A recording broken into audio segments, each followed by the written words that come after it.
Ayan guys, oh. Meron tayong salt, sugar, coconut milk. So, wala tayong fresh. So, ayan, we use in can. At meron tayong bigas. So, yung bigas, sinusok na natin yan for 1 night. So, overnight or 2 hours pwede siya. So, meron tayong yeast and dahon ng saging. So, ang gagawin natin guys, i-blender natin yung rice. So, ayan. So, we put coconut milk. So, ayan, half lang muna guys. Yung sugar. Tapos yung salt. Tapos yung ating yeast. Pa natin i-blender. So, ayan.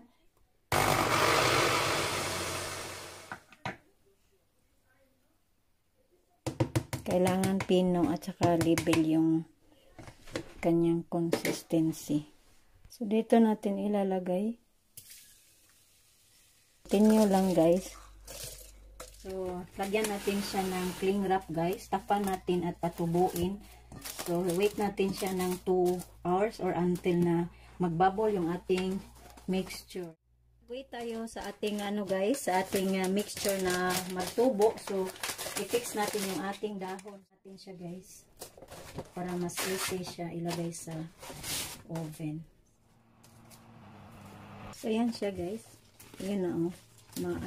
Ngayon, i-cut natin siya guys.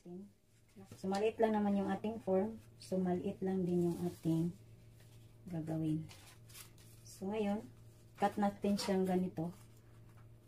Ayan. So, ganon siya guys. Ganito. So, ganon. Tapos, saka natin siya lagyan. Yeah. So, ganyan. Ayan guys, ito yung ating mixture. Ayan, nagbubble na. So, ibig sabihin, tumubo na ang ating mixture. So, ang gagawin natin is scoop natin at ilagay natin dun sa natin. Pwede rin natin siyang lutuin sa apoy or pag wala, simple sa oven. Dito, oven lang kami guys. Kasi, malamig na sa labas. So, isang ganyan. Ilagyan natin na ito. So, ayan guys. So, huwag masyadong punuin kasi baka umapaw. So, ayan. Wala tayong lutuan na yung pang Pilipinas, no? So, ayan, oven natin siya, 200 degrees. Tapos, i-check lang natin from time to time. Pag insert natin ng stick, if it is come out clean, that means it is ready. So, ayan. Ilagay natin sila sa oven. Oops. Check natin. Oh, ayan. Check natin kung luto na ba yung ating bibingka. So, ayan. Ating bibingka. So, ayan. Lagyan natin siya dyan. That's all for today. Thank you for watching. So, yan guys, yung ating bibingka for today. So, pwede nyong inegosyo sa mga gustong kumita.